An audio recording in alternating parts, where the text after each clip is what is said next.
Okay, it's another day, another day. Um, so there's so much to say about writing and publishing and creating stories. And today I just started thinking about why people write. And why people write is very different according to the person, depending on who you are, why you're writing. And there's as many answers and many reasons as there are people, why people write. Uh,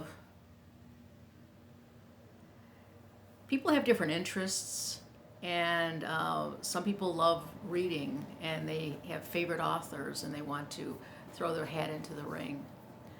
Other people want to explore subject areas and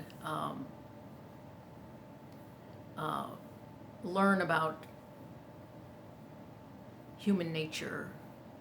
Um, some people are just wordsmiths, they love the written word.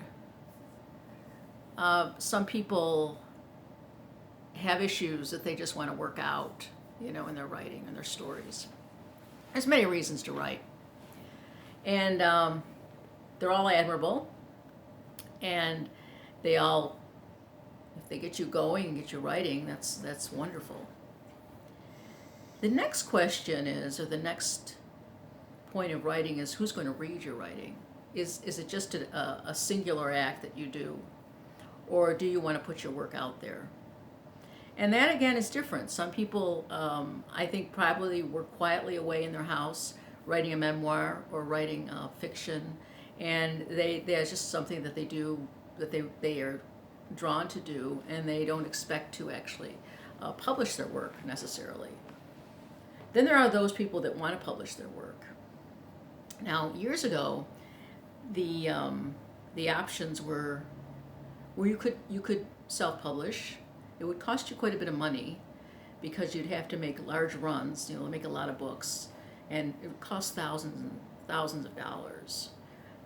But you could get your work out there by what they called vanity publishing, or you could look for a commercial publisher, and there were many around at one time. So there are two ways to go if you wanted to publish.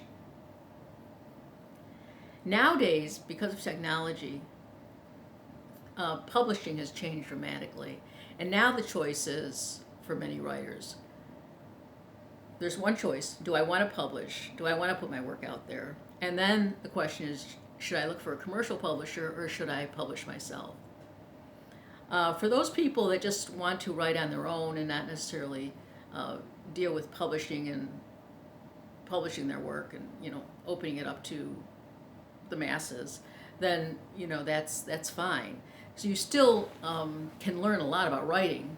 There's no reason for you not to up your game with your writing and learn more about writing and progress in your writing. If you decide to publish, now there are different ways. There's self-publishing and commercial publishing. A couple things about technology, how technology has changed the game. The first thing that happened was probably 20 years ago, maybe longer. I can't keep track of time. Probably 30 years ago, actually, maybe even 35 years ago. What the first thing that changed writing and subsequently publishing was word processing programs, and they came out in the 80s. And then all of a sudden you got away from the typewriter and you were able to work on a computer, and that sped things along a lot. It corrected your spelling, they did the formatting. You didn't have to use white tape. You could just cut and paste and strike out and put more words in. So the word processing program that started with WordPerfect and Microsoft Word was a huge advancement for writers. Especially if you were starting out. I think writers that started out with a typewriter were used to that, but if you weren't used to that and you learned with the computer, it was a godsend for writers. The next thing that happened was probably in the late 1990s. the ability to publish single books came out. It was called print on demand publishing. And what that meant was that you didn't have to publish a large run. You could actually publish your book in singles. Like you could publish one book, or you could publish 5 books, or you could publish 20 books, and you wouldn't have to make the huge investment of thousands of dollars. And that was called print on demand publishing. And that changed publishing.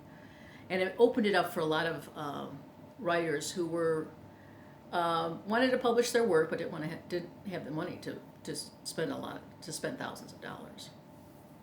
So that was the second thing that happened. And then the third thing that happened was the web. And that happened, however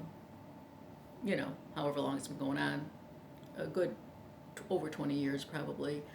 But with the web, you're able to connect to other people, you're able to sell your work to strangers, you're able to market your work.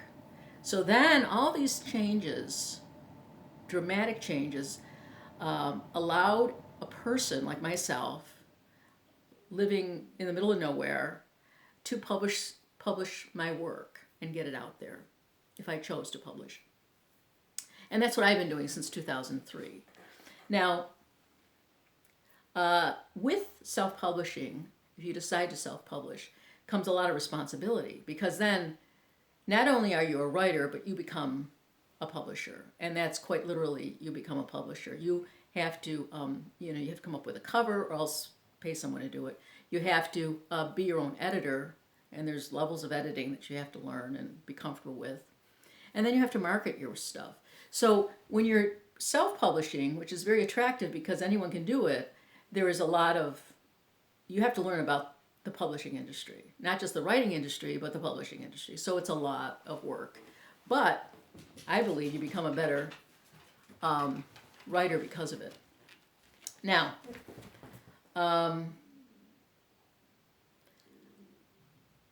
there is a choice between going for a commercial publisher, and for about 10 years, there was a lot of talk about, self-publishing isn't valid publishing, it's just vanity publishing, you need to see a commercial publisher. And as time goes on and more people are self-publishing, mid-list authors are self-publishing, new authors are self-publishing, and even authors that have contracts who get their work, the rights back to them, they publish their work. So now self-publishing is very different than it was even considered maybe 10 or 15 years ago. Because pretty much all authors are dabbling in publishing, if not self-publishing, if not fully, at least for some of their work. So self-publishing has become very legitimate. Now, the history of it keeps morphing into amazing things, and Amazon is kind of the leader in it all. From publishing print books, we went into the ebooks, and that was a change that brought a larger audience. The internet now brings not just the United States, to buy your books, but because of Amazon's distribution, you can sell books all over the world. I mean, I've had books sold in Norway and South Africa and Colombia. I mean, so your market now becomes a world market. It's very exciting. It's a very exciting time. Again, with all this freedom comes a fair amount of responsibility. When I have these little talks, I will talk more specifically about covers and designs and editing and some marketing and that sort of thing. But I think for a lot of people that are writing on their own, in a room of their own, in a room with a view or without a view, they're thinking about, what am I going to do with this? And they are, writers are, they're very individual, and they're very, I think, more loners than they are social people, because they spend a lot of time writing, they spend a lot of time in their own head. And it's difficult to transition from a writer's head to a publishing head, because you sort of have to have different skill set. But anyways, it's now available for writers to be their own publishers. And it's a very exciting time for writers to be their own publishers. That doesn't change the fact that you have to write well. That doesn't change the fact that you have to put out the best product you can put out. It doesn't change the fact that you have to do your own marketing and that you have to do your own editing, unless you have, funds to farm those aspects out. So it's a very exciting time to be a writer, and I think a lot more people are getting into the game. If not seriously getting into the game, at least as hobby-wise, or it's something that they do that they enjoy doing, and so it's a very exciting time. It's kind of like broken everything.